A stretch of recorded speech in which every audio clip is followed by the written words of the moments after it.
올 8일 어버이날 이제 지났지만 오늘 이제 어버이 주일을 맞이해서 우리 다시 한번 부모 공경에 대한 사본의 말씀을 통해서 우리가 한번 침을 맞기를 원합니다.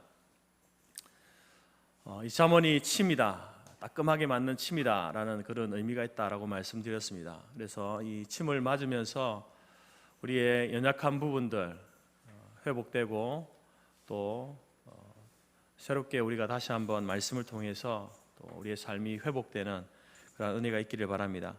먼저 이 부모님 효도, 공경에 대한 두 가지 감동을 주는 그리고 우리에게 도전이 되는 이야기를 말씀을 드리면서 시작하려고 합니다.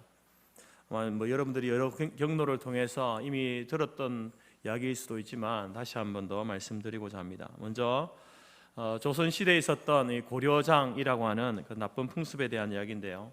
고려장은 나이 드신 어머니를 이제 이렇게 거동이 불편한 그 부모님을 지게에다가 이렇게 쥐고 며칠 먹을 음식을 준비해서 산속에다 갖다 이렇게 버리는 풍습 아니었습니까? 어느 시골 마을에 이제 한 아들이 노모를 모시고 살았는데 하루는 이제 아들이 어머니에게 이야기합니다. 어머니, 저와 함께 어디 갈 데가 있습니다. 어머니 거동이 불편하니까 그 어머니를 이제 지게에 지고 이렇게 어머니를 모시고 이렇게 집을 떠나게 됩니다. 이제 아들이 이제 계속해서 이렇게 산길을 계속 걸어가다 보니까 등에서 이마에서 땀이 나지 않습니까? 그래서 이게 힘들어하는 아들을 보면서 어머니가 아들아 조금 쉬었다 가자. 너 힘드니까 조금 쉬었다 가자. 이렇게 합니다. 어머니는 자기를 버리러 간다는 걸 알면서도 힘들어하는 아들을 좀 쉬게 하고 싶은 마음이 어머니의 사랑인 것 같습니다. 하지만 아들은 아무 말도 못한 채 입을 꼭 다문 채 계속해서 이제 산속으로, 깊은 산속으로 들어가게 됩니다.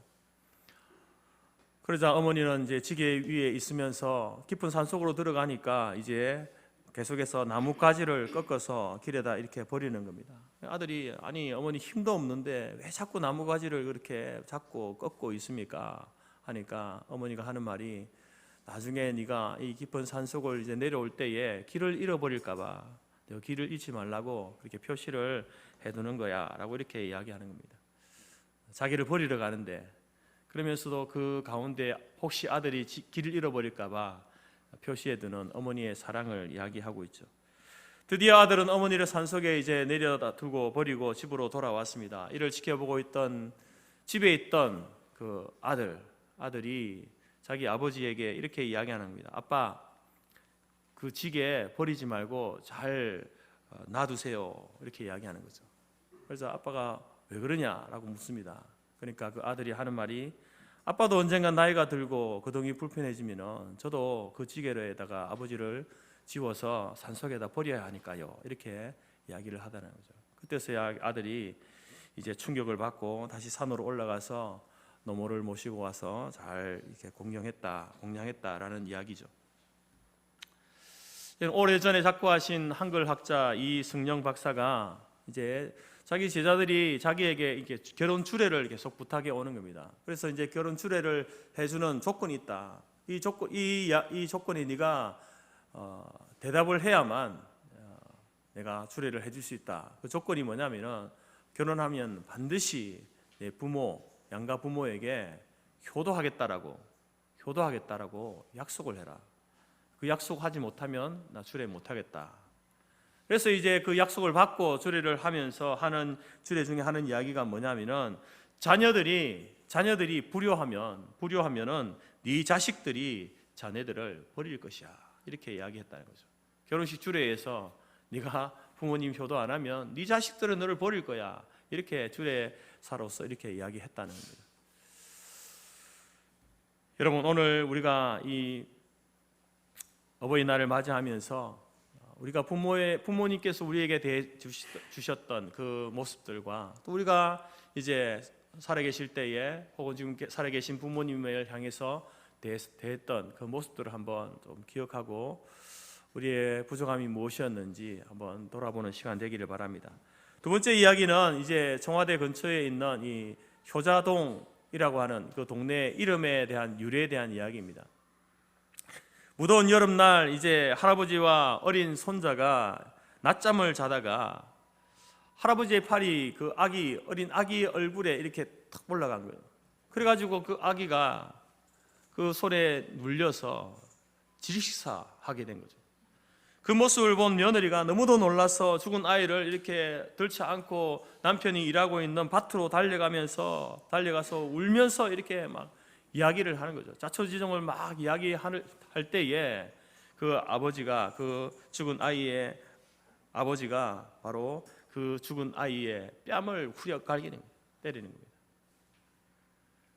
그러면서 하는 말이 뭐냐면은 바로 이 불효자식아, 네가 죽은 것을 할아버지가 알면은 얼마나 가슴이 상심이 되고 가슴이 아프겠느냐 하면서 이렇게 뺨을 후려 갈기는 거죠.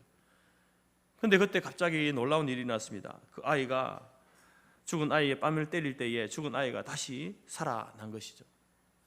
이 소문이 이제 임금님 귀에까지 들리게 되어지고, 그래서 그 효자 아들에게 큰 상을 내리면서 그가 사는 그 동네 이름을 효자동, 효자가 사는 동네라고 해서 효자동이라고 이렇게 불렀다고 합니다.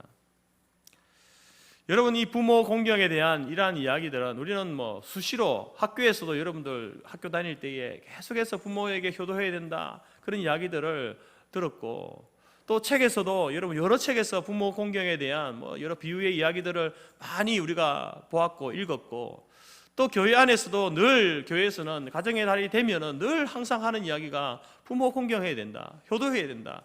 효도하는 것이 바로 하나님께서 우리에게 명령하신 것이다, 첫 번째 계명이다, 이렇게 우리가 듣고 배웁니다.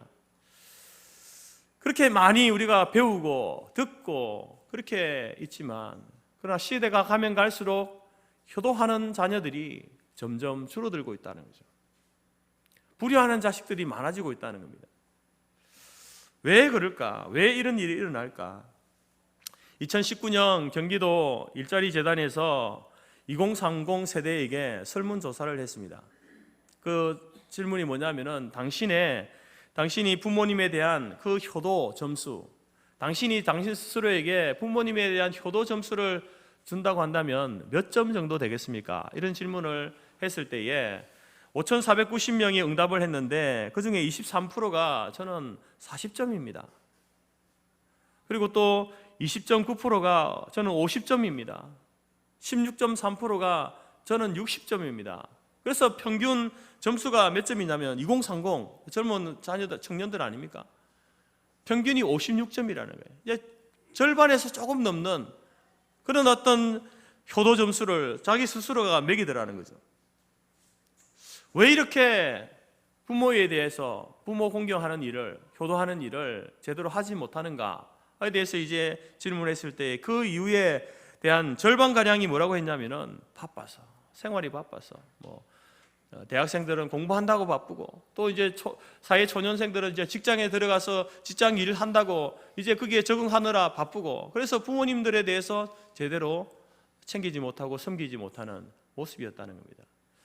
여러분, 이 시대가 그런 시대니까 대부분의 부모님들은요, 그래 지금 이제 우리 아들이 아직 공부하고 있고 이제 사회 초년생인데 무슨 내가 그 아들한테, 그 자녀들한테 효도를 바라겠는가, 그렇게 스스로를 이제 위로하지만, 그러나 그것을 우리가 이해는 하지만, 그러나 여러분 참으로 이러한 시대를 살아가는 부모님들의 입장에서는요 좀 가슴 아픈 일이죠. 그러나 여러분, 과연 그 바쁘다는 이유, 생활이 바쁘다는 그 이유만이 이유겠습니까? 거기에 대한요 가장 근본적인 이유에 대해서는요 성경이 우리에게 답을 주고 있습니다.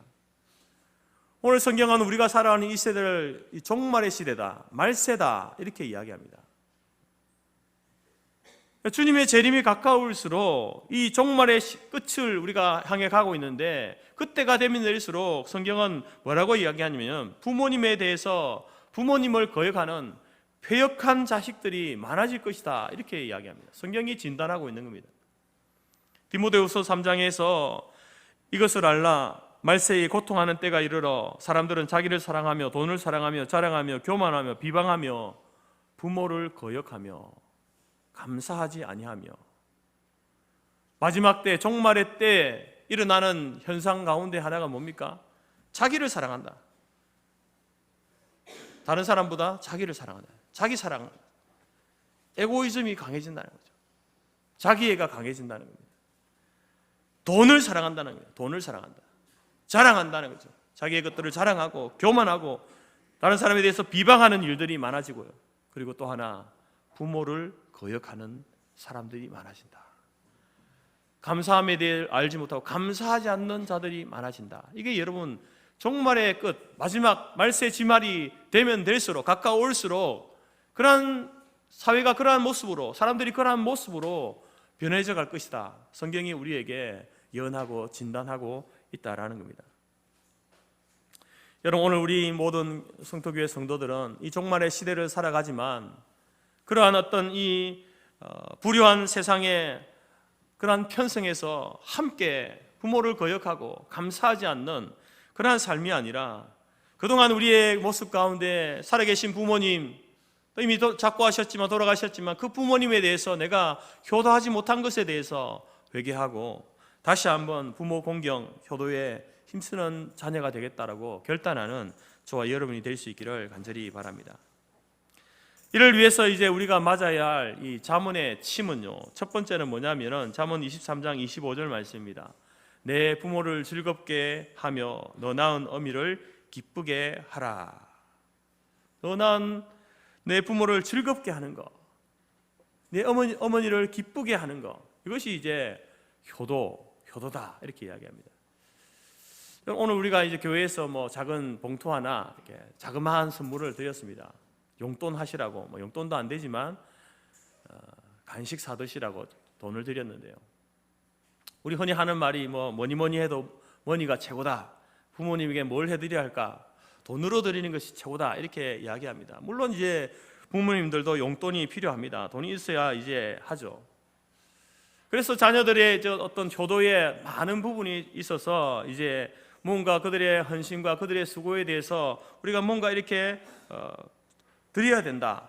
그렇게 생각을 합니다. 그런데 오늘 잠언의 말씀 가운데서는요, 이 효를 이야기하면서 뭔가 이게 물질적인 것을 이야기하는 것이 아니라 뭐라고 합니까? 부모를 즐겁게 하고 어머니를 기쁘게 하는 것, 이것이 효도의 중요한 출발이다. 이렇게 이야기합니다. 물론 그렇다고 우리가 뭐 용돈을 드리는 어떤 일들, 그런 어떤 필요한 것들을 채워주는 그런 것들이 필요 없다. 그것도 효도 아닙니까? 부모님의 어떤 지갑을 채워드리고 필요한 것을 사드리는 것도 효도지만 더 중요한 것은 뭐냐면은 마음을 평게 해드리는 거예요. 억만금을 갖다 줘도 자식만 생각하면 억장이 무너지는 부모가 있다면 그 억만금 갖다 주는 게 무슨 소용이겠습니까? 그 돈을 가지고 나가서 뭐 즐겁게 사용할 수 있겠습니까? 부모님의 마음을 기쁘게 하고 평케해 드리는 것이 효도의 출발입니다. 그것을 오늘 잠언의 말씀이 우리에게 이야기하고 있다라는 것이죠. 여러분, 이것은 육신의 자녀와 부모의 관계에서 자녀가 부모님의 마음을 편하게 해드리는 것이 효도의 시작이다, 출발이다. 이것은 하나님과의 관계에서도 마찬가지라는 겁니다. 소위 우리가 신앙생활이라고 하는 것을, 여러분, 신앙생활이 뭐라고 생각하십니까? 신앙생활은 다른 게 아닙니다. 신앙생활은 하나님을 기쁘게 해드리는 게 신앙생활입니다. 우리가 예배드리는, 왜 예배를 드립니까? 하나님은요, 예배받기를 기뻐하시는 분이기 때문에 예배드리는 거예요. 이처럼 여러분, 우리가 이 하나님을 기쁘게 해드리는 것, 그것이 신앙생활이라고 한다면 부모님의 마음을 편하게 해드리고 기쁘게 해드리는 것, 그것이 여러분 부모 공경의 효도에 있어서요 첫 번째입니다. 출발이다라는 거죠. 그래서 오늘 잠언의 23장 25절에서도 내 부모를 즐겁게 하며 너 낳은 어미를 기쁘게 하라, 이렇게 말하고 있는 거예요. 지혜로운 자녀들은 어떤 자녀가 지혜로운 자녀입니까? 부모님 앞에 뭔가를 해드리기에 앞서서 어떻게 하면 어머니 아버지의 마음을 기쁘게 해드릴까, 그것을 생각하고 힘쓰는 자녀, 그런 자녀들이 지혜로운 자녀들입니다. 소위 여러분 믿음이 별로인 자녀들을 위해서, 신앙생활 제대로 하지 못하는 자녀들을 위해서 믿음의 부모님들이 제일 첫 번째 기도 제목이 뭐겠습니까? 뭐 자녀들이 물질적으로 풍요롭게 잘 되고 또 직장에 잘 들어가고, 물론 그것도 부모님의 소원입니다. 그러나 믿음의 부모님에게 있어서 믿음 생활을 별로 잘 하지 못하는 자녀들에게서 첫 번째 기도 제목은요 다른 게 아닙니다. 우리 아들이, 우리 딸이, 우리 아들 가정이, 딸 가정이 믿음 생활 제대로 하는 것, 신앙의 반석 위에 신앙이 잘 이렇게 건강하게 세워지는 것, 이것이 여러분 기도의 첫 번째 기도 제목입니다. 그렇다고 한다면 이제 그 자녀들은 부모님의 마음을 평쾌하기 위해서, 기쁘게 하기 위해서 무엇을 해야 되겠습니까? 늘 집 찾아가면은 잔소리같이 교회 생활 어떻게 하냐, 신앙 생활 어떻게 하냐, 교회 출석 제대로 하고 있냐 라고 이렇게 질문하는 부모님 앞에 어머니 그 소리 이제 제발 그만 좀 하세요, 이렇게 대답할 것이 아니라, 우리 어머니가, 우리 아버지가 나의 삶에 있어서 신앙생활이라고 하는 이것을 굉장히 중요하게 여기고, 이것을 통해서 그것을 제대로 할 때에 어머니가, 아버지가 기뻐하시는구나, 마음을 평케 하시는구나, 그것을 여러분 캐치한다면 자녀로서 어떻게 해야 될까요? 무엇이 그분들에게 마음을 평케하고 기쁘게 해드리는 것입니까? 하나님을 바르게 믿는 것, 제대로 믿는 것, 제대로 신앙생활 하는 것, 열심히 신앙생활하고 주일 잘 지키고 헌금생활 제대로 하는 것, 그 삶 아니겠습니까? 그 삶을 통해서 우리는 부모님은 마음이 기쁜 겁니다. 마음을 평케 해드린다라는 겁니다. 나머지 문제들은 두 번째입니다. 두 번째. 첫 번째 그것이 해결되어져야만 나머지 것들이 기쁜 것이지, 첫 번째 그것이 해결되지 않는데 나머지가 잘 된다고 해서 마냥 기뻐할 부모는 없다라는 것입니다. 또한 시집장가간 자녀들이 결혼 생활을 원만하지 못하게 한다고 한다면 누가 가장 큰 염려하고 가장 안타까워하겠습니까? 부모님 아니겠습니까? 부모님 마음을 평케 해드리기 위해서라도 우리는 화목한 가정을 만들어 가야 하는 겁니다. 그렇게 노력하는 것이 효도다라는 것이죠. 여러분, 육신의 부모님들이 아직 살아 계십니까? 그렇다고 한다면 여러분 부디 부모님의 마음을 기쁘게 해드리는 자녀들이 다 될 수 있기를 바랍니다. 두 번째 맞아야 할 침은요, 잠언 23장 22절 말씀인데요, 너 낳은 아비에게 청종하고 내 늙은 어미를 경히 여기지 말라. 한마디로 해서 부모 공경입니다. 공경. 여러분, 이 말씀은 이제 나이 드신 부모님의 그 말씀을 가볍게 여기지 말고 순종하라라는 교훈입니다. 만일 부모님의 말씀을 가볍게 여기고 무시하고 조롱하고 그렇게 되면 하나님께서 어떤 저주를 내리신다고 경고하고 있냐면은 잠언 30장 17절에 이렇게 이야기합니다. 아비를 조롱하며 어미 순종하기를 싫어하는 자의 눈은 골짜기에 까마귀에게 쪼이고 독수리 새끼에게 먹히리라. 부모님을 공경하지 않는 자는요, 까마귀에게 눈이 쪼이고 독수리에게 먹힌다, 눈알이 먹힌다는 겁니다. 물론 이 비유적인 표현이지만 그렇게 하나님께서 이렇게 그 효도하지 않는, 부모를 공경하지 않는 자녀에 대해서 하나님께서 징계하시겠다, 이렇게 말씀하고 있는 겁니다. 그래서 여러분, 신구약 성경에서는 살아계신 부모를 향하여서 공경하라, 효도하라, 이 말씀을요 계속해서 하고 있습니다. 여러분, 공경한다라는 이 말의 히브리어 단어는요 카베드라는 말입니다. 카베드, 무겁다라는 그런 뜻이 그 속에 있는데요, 카베드라는 이 단어를 영어 성경에서 보게 되면요 honor, 존경이라는 표현입니다. 그러니까 카베드라는 말을 영어로 번역하면서 존경, 우리나라 말로는 공경, 이렇게 번역을 한 거예요. 이 말이 무슨 의미냐면은 바로 부모님을 공경한다라는 말은요, 존경한다는 말은요, 그분의 그 권위를 인정한다는 말이에요. 권위, 그 권위와 권세를 인정하고 세워드린다라는 말입니다. 여러분, 부모님이 우리보다 배운 것이 짧다고 해서, 혹은 가진 것이 적고 우리에게 나누어질 것이 별로 없다고 해서, 연세가 많고 기력이 쇠하여졌다고 해서, 실수를 많이 하고 귀가 어둡고 눈이 어두워졌다고 해서 여러분 무시해서는 안 된다는 겁니다. 실제로 여러분, 부모님들에게 있어서 나이가 들어가면 들어갈수록 두려워하는 것 중에 하나가 뭐냐면은 권위가 상실되는 거예요. 부모의 권위가 점점 잃어져 가는 거, 그걸 제일 두려워하는 거예요.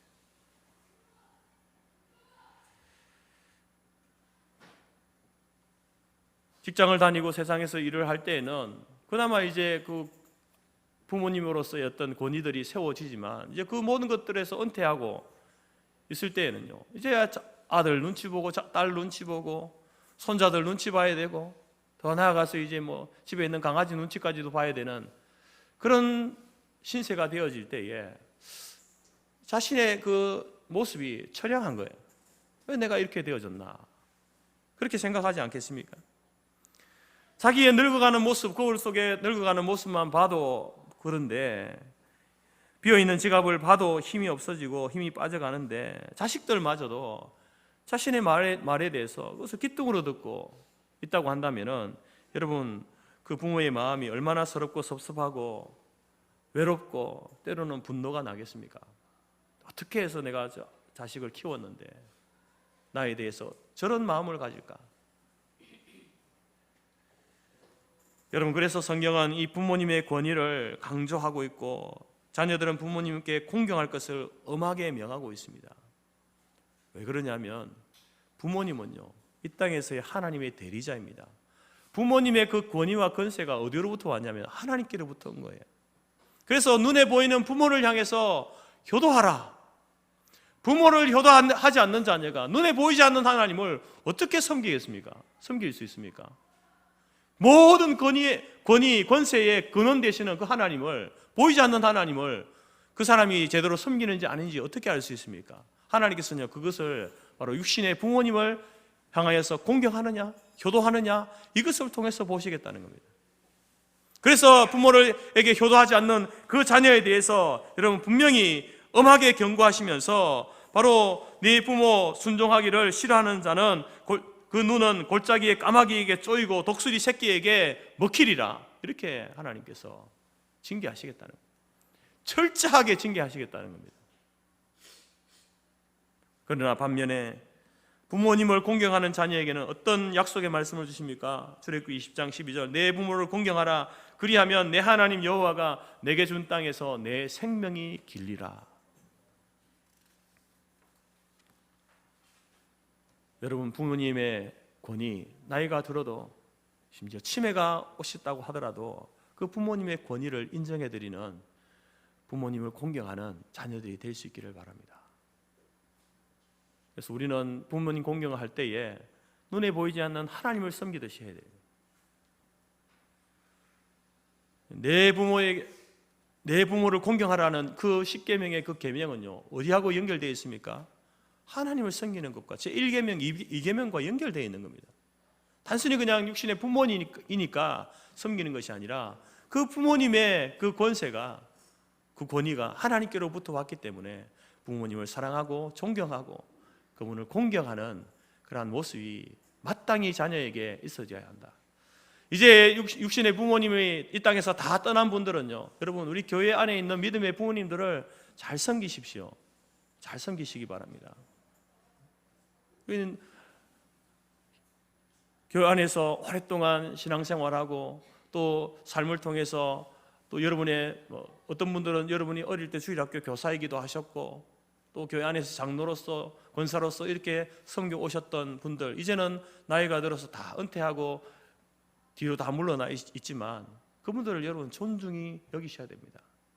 우리 금요일마다 여러분 70세 이상 되시는 분들이 모여서 예배를 드리거든요. 모임을 갖는 이유는 다른 게 아닙니다. 이제 이분들이 천국 가셔야 하는데 어떻게 하면 이 천국에 대한 확신을 잃어버리지 않고 할 수 있을까? 그래서 매주마다 말씀을 통해서 계속해서 이렇게 말씀을 나누고 또 우리의 교제를 나눕니다. 그런 모임에 여러분들이 때로는 여러분 간식도 좀 제공해 주시고 또 이렇게 나들이 갈 때에 후원도 해 주시고 하십시오. 나는 육신의 부모님이 없으니까 어버이날 뭐 이렇게 쓸쓸하다 그렇게 생각하지 마시고 우리 사랑방 목장 우리 믿음의 부모님들을 또 우리 교회가 잘 섬기는 효도하는 그러한 교회가 되기를 바랍니다. 마지막 세 번째로 이제 우리 맞아야 할 침은요 이 부모님의 필요를 채워드리는 자녀가 되자라는 겁니다.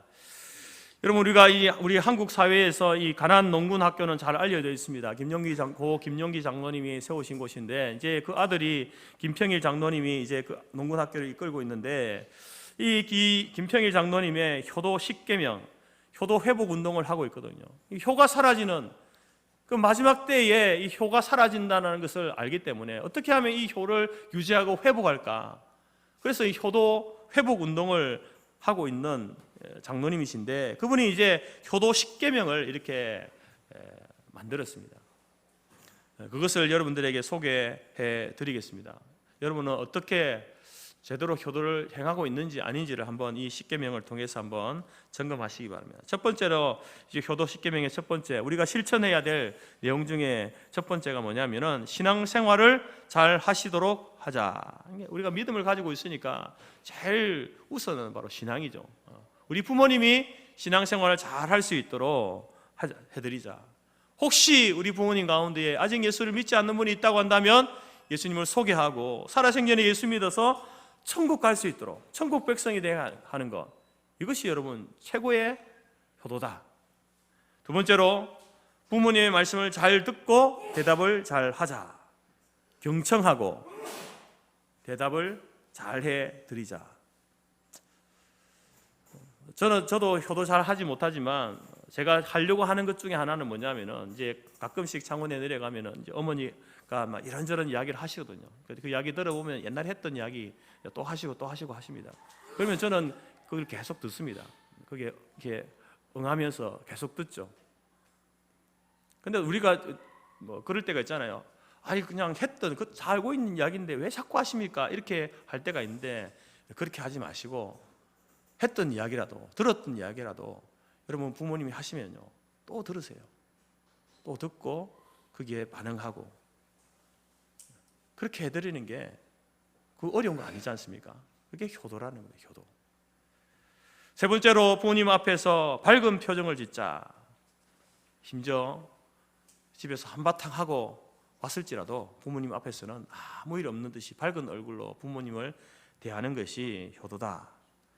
네 번째로 궁금증을 풀어드리자. 어린 애기들 어떻습니까?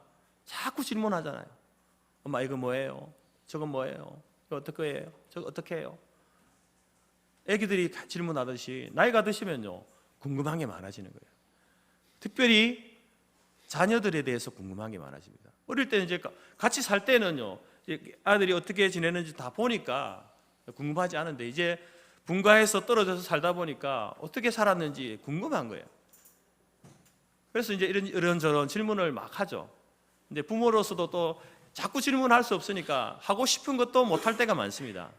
그때는 그것을 눈치채고 또 여러분의 그 삶의 어떤 환경과 형편에 대해서 이런저런 이야기들을 해드리는 것이 또 효도다라는 거죠. 다섯 번째로는요 용돈을 정기적으로 드리자. 부모님도 이제 돈이 없으면 불안하죠. 그래서 나름대로 쓰실 곳이 많은데 날짜와 액수를 정해서 여러분들이 부모님에게 용돈을 드리는 정성이 필요합니다. 여섯 번째로 향토적인 음식을 해드리자. 자식들의 입맛과 부모의 입맛은 다릅니다. 물론 뭐 신세대 부모님들은 뭐 요즘 젊은이들이 먹는 것도 드시지만 그것을 주식으로 할 수는 없지 않습니까? 옛날에 먹던 그런 음식들이 생각나고 기억나고 먹고 싶고 한데, 또 이렇게 뭐 이야기하지 못하죠. 이거 먹고 싶다 저거 먹고 싶다 이렇게 늘 말할 수 없으니까 자식들이 그것을 잘 알아서 그때그때 잘 챙기는 것, 그것도 효도입니다. 일곱 번째, 외모를 아름답게 꾸며드리자. 나이가 들수록요 거울 보는 것이 두렵습니다. 잘 안 보잖아요. 그리고 이제 본다 하더라도 옛날처럼 자세가 못 봅니다. 보이지 않거든요. 뭐가 묻었는 것도 잘 안 보이고요. 머리가 흩어져 있는 것도 잘 안 보입니다. 그래서 이제 자식들이 그 부모님의 그 외모를 잘 이렇게 옷이나 신발이나 이런 것들을 잘 이렇게 준비해 드리는 것도 효도입니다. 여덟 번째, 일거리를 찾아 드리자. 적당한 일은 건강에 좋습니다. 그렇다고 해서 뭐 가정에 이제 손자 손주 보는 그것만 자꾸 맡기지 마시고요. 그건 노동이거든요. 노동. 그건 적당하게 해드리고 어머니 아버지가 이렇게 소일거리 할 수 있는 일을 만들어 드리는 거 좋습니다. 그리고 그 일거리에 대해서 또 이제 한 일에 대한 보상도 이렇게 적절하게 해드리는 것도 좋습니다. 아홉 번째로 친구를 자주 만나게 해드리자. 친구들이 다 이제 자꾸 천국으로 가니까 줄어들지 않습니까? 그래서 이제 그 친구들을 좀 자주 만나게 해드리는 거. 가능하면 또 집으로 초청해서 식사 대접해 드리면요, 부모로서는 최고죠. 우리 믿음의 성도들은 이제 교회 안에서 이렇게 신앙생활하면서 이렇게 교회한 분들이 많으니까 교회에 잘 나올 수 있도록 이렇게 자녀들이 이렇게 거동이 불편하시면요, 주일날 또 부모님 댁에 가서 모시고 오고 하는 것도 여러분 효도입니다. 그렇게 해드리시기 바랍니다. 그리고 10번째로 등을 긁어드리고 손발톱을 깎아드리자. 부모님과 스킨십을 가지라는 거죠. 부모님을 만짐으로 또 다시 한번 사랑을 진하게 확인하는 그러한 시간들이 필요하다는 거죠. 이런 10가지, 사실 여러분 듣고 보면 신앙생활 잘 하도록 부모님 말씀 잘 듣고 잘 대답하고 밝은 표정 짓고 궁금증 풀어드리고 용돈 정기적 드리고 향토적 음식 해드리고 외모를 아름답게 꾸며드리고 일거리 찾아드리고 친구 자주 만나게 해드리고 등 긁어드리고 손발톱 깎아드리는 거 큰 돈 드는 거 아닙니다. 좀 우리가 관심을 가지고 부모님의 살아계신 부모님 언제까지 살아계실지는 모르겠지만 필요한 것들이 뭘까 좀 관심을 가지고 유심히 들여다보면은 알 수 있는 것들이에요. 그런 것들을 여러분 자녀들이 해드릴 때에 부모님이 기쁘게 여기신다라는 거죠. 오늘 우리가 이제 어버이날 맞이해서 자녀들 우리들이 이제 맞아야 될 침 3가지를 말씀드렸습니다. 여러분들이 우리 모두가 부모님의 염려, 근심거리가 아니라 부모님을 기쁘게 해드리는, 마음을 편하게 해드리는 자녀들이 되기를 바랍니다. 두 번째로 부모님의 권위를 존중하는, 공경하는 자녀가 되시기 바랍니다. 여러분, 그 공경의 행위를 행하지 않을 때 하나님께서 우리에게 어떤 징계를 내리시는지 엄하게 들으셔야 합니다. 세 번째로 부모님의 필요가 무엇인지를 잘 들여다보고 그 필요를 때때로 채워드리는 그러한 효도하는 우리 자녀들, 효도하는 우리 성도의 모든 가정들이 되어지기를 주님의 이름으로 축복합니다.